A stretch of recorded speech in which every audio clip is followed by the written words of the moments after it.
Today we move ahead with one of the new concepts of the theory of demand, which is the elasticity of demand.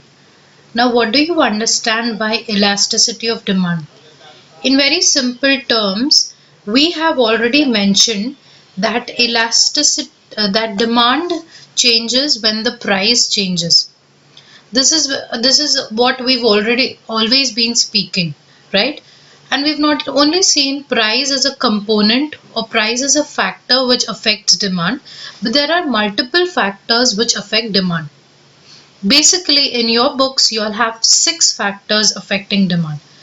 Out of them, one was price, the other one was price of related goods, the other one was income, taste and preferences, expectations about future prices, and other factors. So these were the 6 basic things you all studied about the factors affecting demand, which are also called as determinants of demand.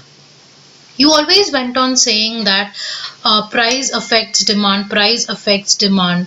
But have you realized that, or have you ever thought that how much, by how much is price affecting demand? Okay, like if you say that the price increased by 10 rupees and the demand changed, did you ever thought of measuring that how much by how much did the demand go down when the price increased by rupees 10? Right? Now, if I want to measure this, there is a new concept which I have to talk about, which is called as elasticity of demand. So, in short, in a crisp sentence, I can tell you that basically elasticity of demand is the responsiveness. Okay, it tells you the degree to which demand changes because of the other factors changing. So demand, the quantity demanded is a dependent variable. So when these independent variables like price of related goods, income, taste and preference, all these factors change and the demand changes. So when you are measuring the response, you are measuring the degree to how much did it change. That is called as elasticity of demand. Okay, so in very simple words, I've already explained you the meaning. If you have to write it in your own words, you can write the degree of responsiveness in quantity demanded due to change in price. Okay, now you don't only talk about price as a factor affecting demand. There are multiple factors that affect demand. One of the factors is price, the other is income, and third is cross. So in the case of elasticity, there are 3 types of elasticity: price, income, and cross. What is price? When you're talking with price as a component affecting demand, it will be price elasticity of demand. When you talk income as a component of demand, you're talking about income elasticity of demand. And when you're talking about substitutes and complementary goods, that is price of related goods, which you studied in the previous session, that is cross elasticity of demand. Okay. Let us understand what is price elasticity of demand. So price elasticity of demand is denoted by capital E and small p. Capital E is elasticity of demand. So if I have to get a formula for what is elasticity of demand, how will I do it? So elasticity of demand is denoted as capital E and small d. I repeat, capital E and small d. So capital E small d is equals to percentage change in quantity demanded divided by percentage change in the factor affecting demand. Okay, it will be percentage change in the quantity demanded upon percentage change in the factor affecting demand. Alright, so if it is price, then what will happen? Percentage change in quantity demanded upon percentage change in price. Because you're talking about price, so the factor affecting demand sentence, you will replace it with price. Your, instead of writing ED, okay, you write EP because you're talking about price elasticity of demand. So capital E and small p is equals to percentage change in quantity demanded upon percentage change in price. Now take for example, if I have to substitute the values over here, right? So I say that the quantity demanded increased by 50%, okay, and the price changed by say for example, let me take an easy 10%, okay. So because there was a 10% change in price, there was a 50% change in demand. So how much is the EP? So you'll substitute the values. 50 divided by 10, okay. So 50 divided by 10 will give you 5. So 5 is the elasticity of demand.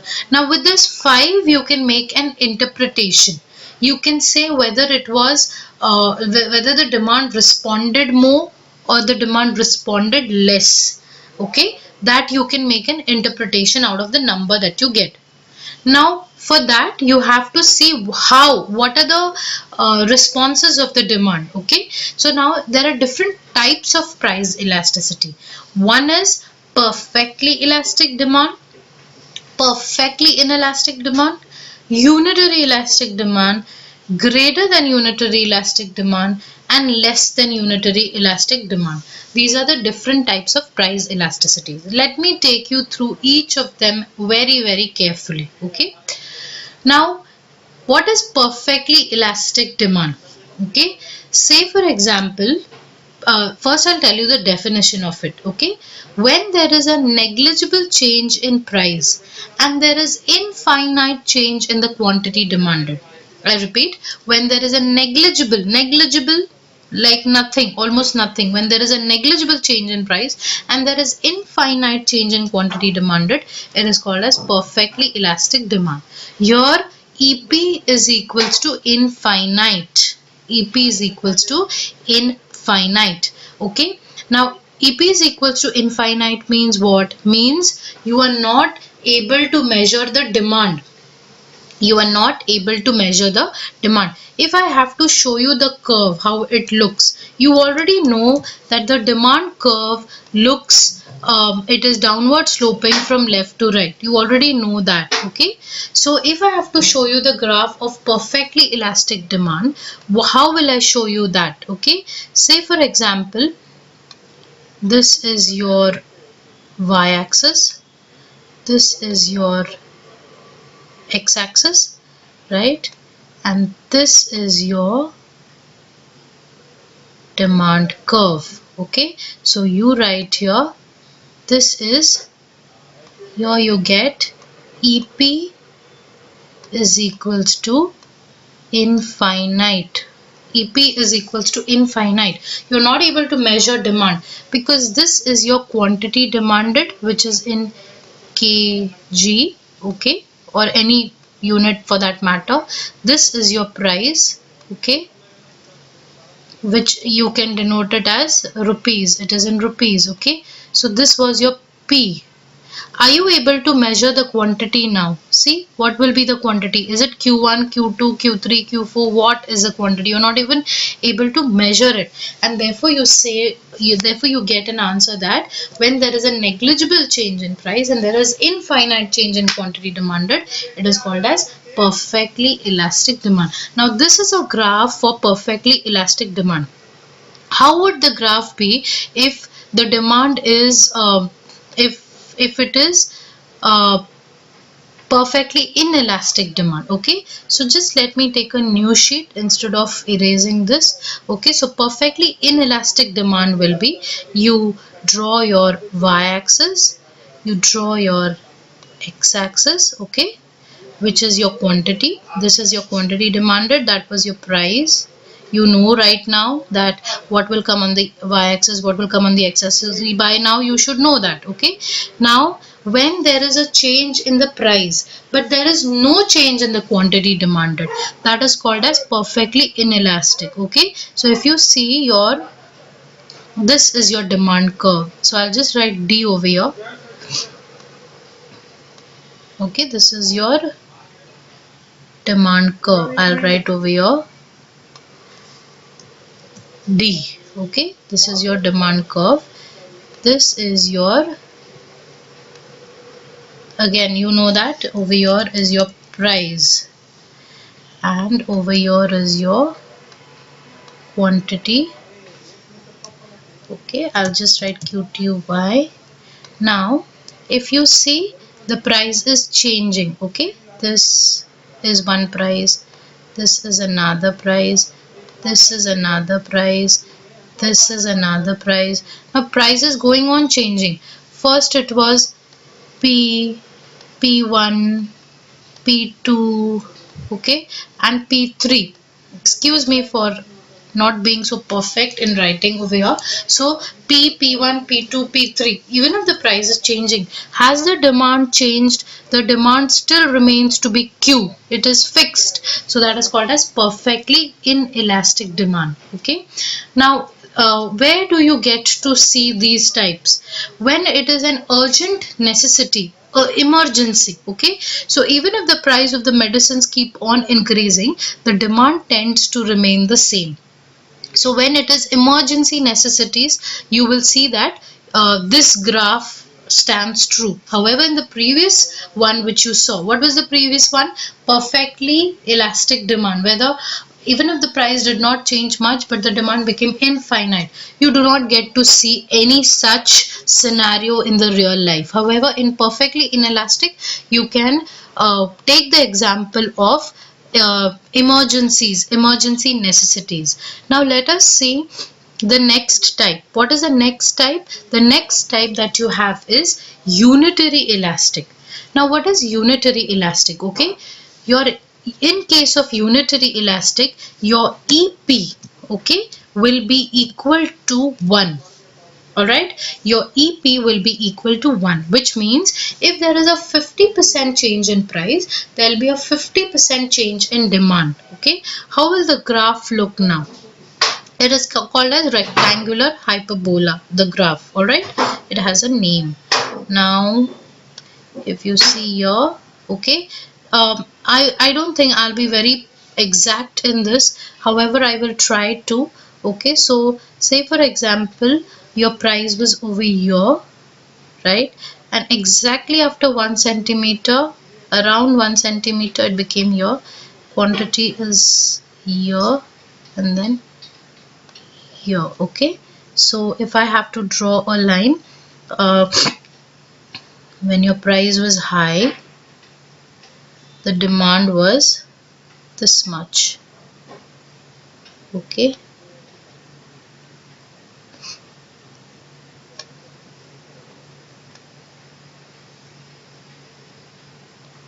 now your price went down,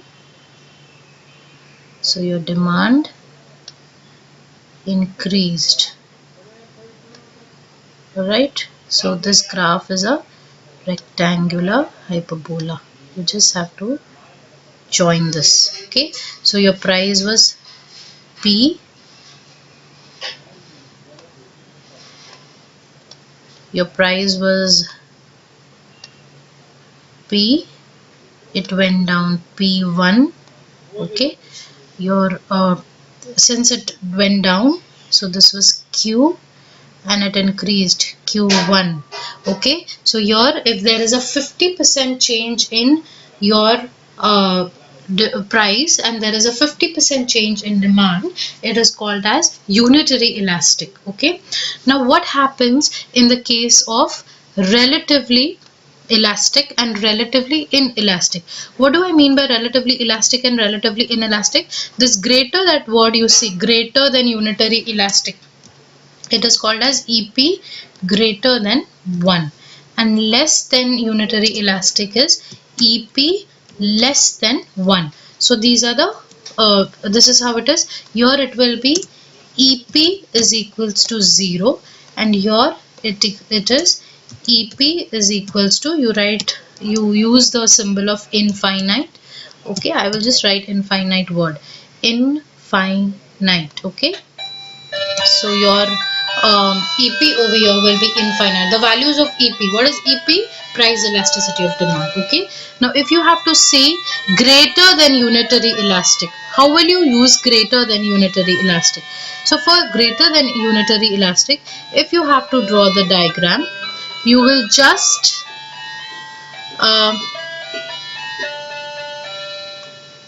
if I have to draw the diagram over here, I will just use the y-axis again, the x-axis, Okay, and then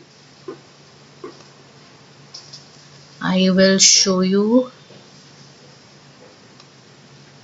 price, the quantity demanded, this, and the quantity demanded change will be more. Okay, so price has gone down,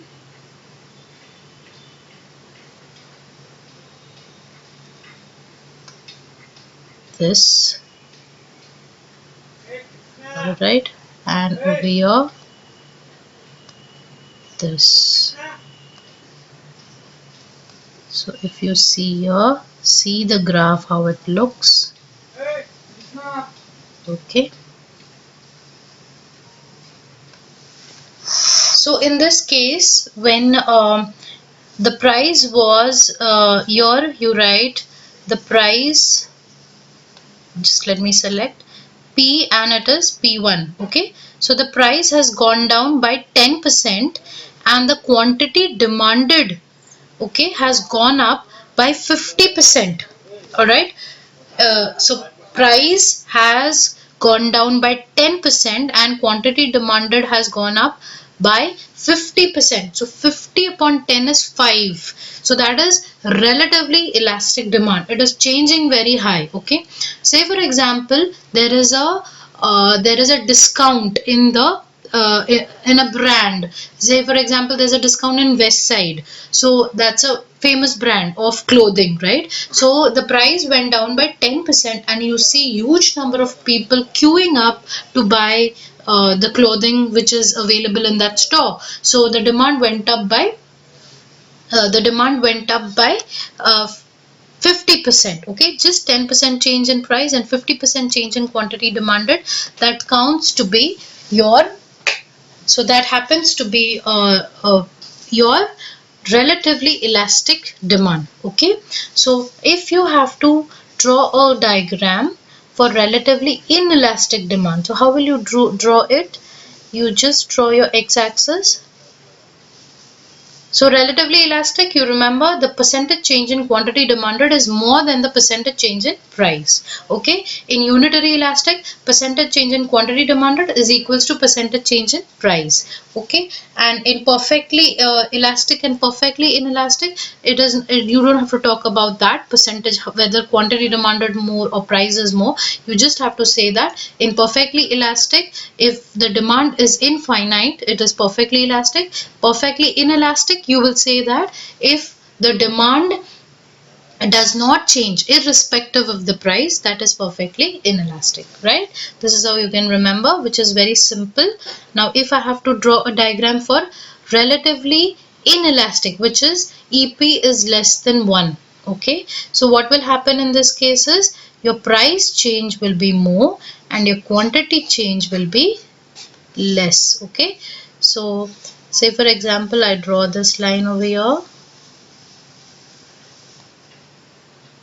all right, and this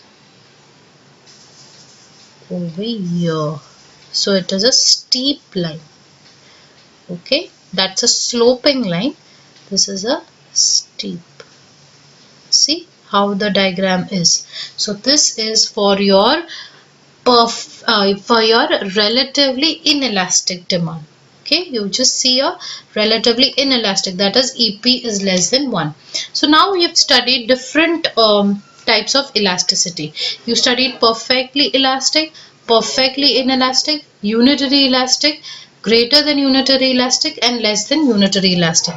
I'll just take you quickly through what is the meaning of elasticity. So the meaning of elasticity is it measures the degree of responsiveness, right? How much did the demand change? If the price changed, by how much did the demand change? Okay, there are 3 types of elasticities: price elasticity, income elasticity, and cross elasticity. When you talk about price elasticity, it is EP, it is denoted by EP, which is percentage change in quantity demanded upon percentage change in price. All right, that's the formula. Then you saw about perfectly elastic, perfectly inelastic, unitary, and less than unitary. Now let me take you to a very important topic is that is measurement of price elasticity. There are different measurements of price elasticity. There's percentage method, point method, arc method, and outlay method. These are the four major methods of measuring price elasticity. Okay, so if you have to study this method, the first one is percentage method, which is very simple. So percentage method is nothing but EP is equal to percentage change in quantity demanded upon percentage change in price. So you get the percentages, you plug in the numbers, and you get the value. So you are finding out the elasticity with the help of percentage method. The next one is about the point method. Now in point method also, what you have to do is you just have to draw a graph. So there will be a graph drawn. Based on the plotted points on the graph, you'll come to know what is the elasticity of demand. Okay, if it is exactly in between, that will be unitary elastic. So if you see here, point F, right? Point F is exactly in between the demand curve. That happens to be unitary elastic demand. If you go upwards, the elasticity decreases. Okay. If you go upwards, the elasticity increases. If you go downward, the elasticity decreases. Okay. So if you go upwards, say for example, I'm going to point C. So the elasticity here increases. EP is greater than 1. If I go further upward, it is EP is equals to infinite. How do I get this? Okay. You remember you just studied about perfectly elastic demand. How was the curve in perfectly elastic demand? It was parallel to the x-axis. If you remember, I just draw a line over here and I see that it is parallel to the x-axis. So that's how you can remember. When you go upwards, it is the elasticity increases. Whereas when you drew the diagram for perfectly inelastic, what did you draw? You drew a line which was parallel to your y-axis, isn't it? So if you go downwards here, you get EP to be 0, right? So EP is 0, which means it is perfectly inelastic demand. EP is equals to 0. In between of unitary and EP is equals to 0, you will get relatively inelastic demand. So this is the second method which you have to remember. The third method is the arc method. Arc method is where you just draw a arc with your demand curve. So whatever is your demand curve, you draw an arc and you measure the elasticity of this arc. You measure the elasticity of point A and B. So whatever elasticity you get, it will signify whether it is unitary elastic, perfectly inelastic, relatively elastic, or relatively inelastic. This was the third method.